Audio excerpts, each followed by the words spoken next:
All right, so that's the guild advancement system. I'm going to head it over to Greg here. He's going to talk a little bit about Mastery and Pass of the Titans. What's up? Guys excited about Cataclysm so far? It's going to be good. We're pretty excited about it. Mastery, I'll explain. So we have talent trees. They're cool, but they're getting kind of big. And the first thing we started to worry about is, hey, if we had 5 more levels, are we going deeper in the talent trees?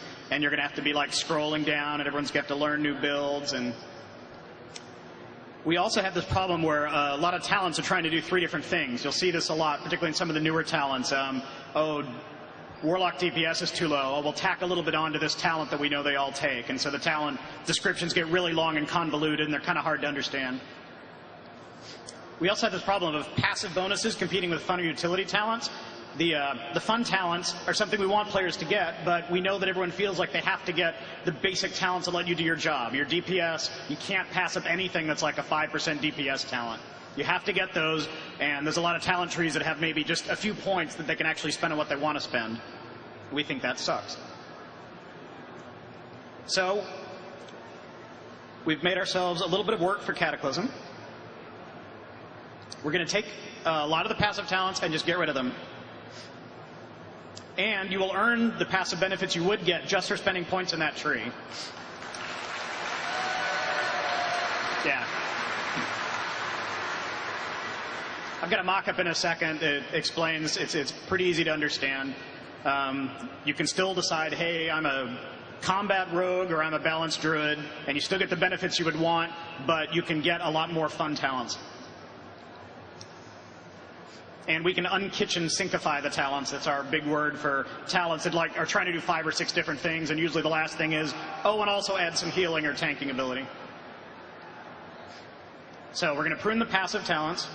Here's some example of talents that you will likely see go away.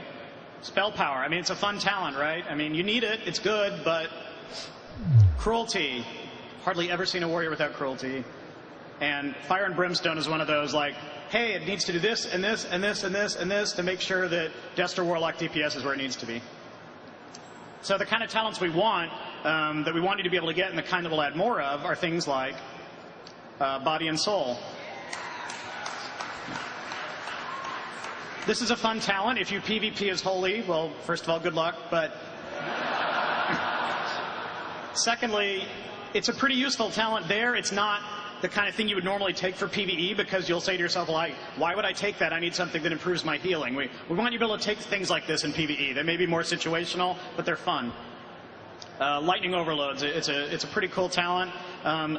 Things that proc damage or affect different spells in different ways, we think those are cool. That's not the kind of passive talents we want to prune. We just want to get rid of the things that are like, your fire damage is now 5% higher. And then Juggernaut is a great talent. You might notice on Body and Soul and Juggernaut specifically here that we went ahead and took the passive things out of here. So the Mortal Strike bonus in Juggernaut isn't there anymore because the charge should be interesting enough on its own, even for PvE. So if you spend talent points in a tree, you'll get 3 types of passive bonuses. The first one is the one that just makes you do your job better. So it'll either be damage, healing, or tanking, depending on the tree, except for Death Knight, so we have no idea what the hell we're going to do for that. The second passive bonus will be something that feels very much like a stat. You can kind of imagine where these will plug in already. Some trees care a lot about crit. Other trees might care a lot about haste. And then the third bonus is something that's going to be very unique for your spec. So there's going to be 30 of these, 1 for each tree. And I'll give you an example of how this will work out.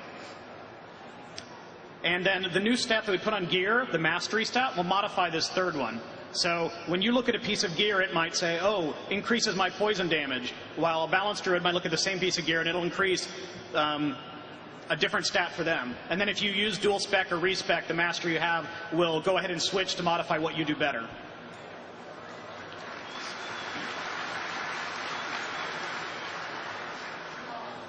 So this is what we want to do with the talent UI for Cataclysm. We want to be able to show it 3 panes, no scrolling.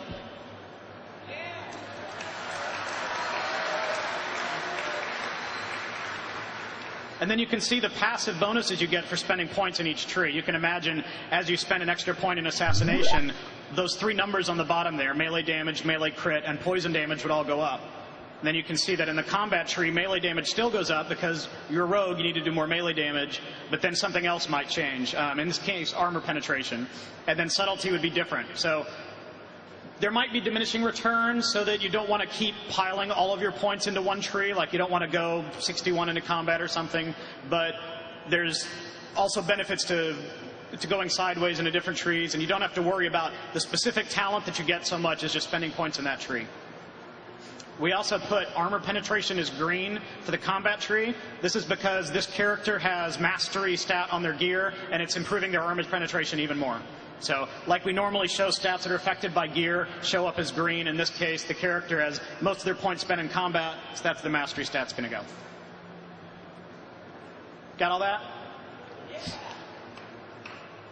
Here's some example of passive bonuses. We haven't worked all these out, and this is the kind of thing that's going to take a ton of iteration. But for example, Assassination Mastery might passively improve all of your poison damage.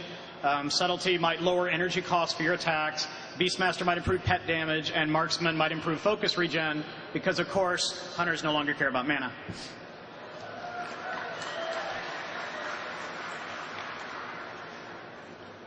And then I mentioned the mastery stat already. It's a new tertiary stat that'll appear on your gear. Often you'll be trading off crit versus haste or mastery, because we're not going to put armor penetration on gear anymore. We think it's really, even though these all can still be a little mathy and affect your damage or healing or whatever in different ways, it's a little more intuitive to look at it to know, oh, if my crit goes up by 1%, I kind of know what that means based on my class and the talents that modify that. And the same thing would be true of haste. And then for mastery, you could say, hey, I'm a ret paladin. I know mastery is going to improve. Well, I'll show you in a second. It always picks the tree with the most points. We're not sure yet what will happen if you manage to spend an equal number of points in each tree. That's pretty rare. And for example, 51 points in Assassination would improve your poison damage. All right. Here is a Ret Pally example. And you can see here that because Mr. To the Ground here has spent 58 points in Ret, he gets melee damage, melee crit, and then ability cooldowns would be the one affected by the mastery stat. And you can see over on the character sheet with the tooltip, you'll always know what is exactly affected. You're not going to have to guess too much if you change specs a lot. Everyone will look at mastery. It works very similar. If you're familiar with the way feral druids, when they look at a weapon, it'll tell them their feral attack power conversion from that weapon, even though other players may not see it. So it'll be kind of similar there.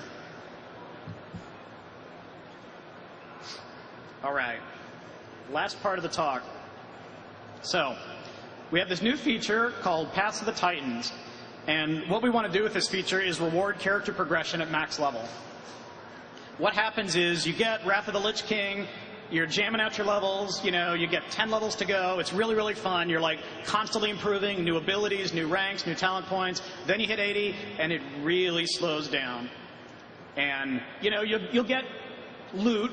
Whether you raid or PvP, you'll slowly improve your loot over time, but basically that really fun period of leveling up has kind of come to a stop. And one way to do that is just keep making more and more levels. Hey, maybe Cataclysm gives you 15 or 20 new character levels. That would give us a headache. So instead, we wanted to come up with a system that rewards progression at max level without having to necessarily go into more talent points, more abilities. So the main reward for the paths is to unlock a new type of glyph called an ancient glyph. Now, these glyphs work a little differently than the glyphs you're used to from your class glyphs. We're really happy with what Inscription has done, and we think the glyphs have added some depth to the game, but we also think the feature's not 100% there. We've always thought it had a little more potential we could milk out of it, and so we're kind of uniting that with the path system here. There are themes for the Titans.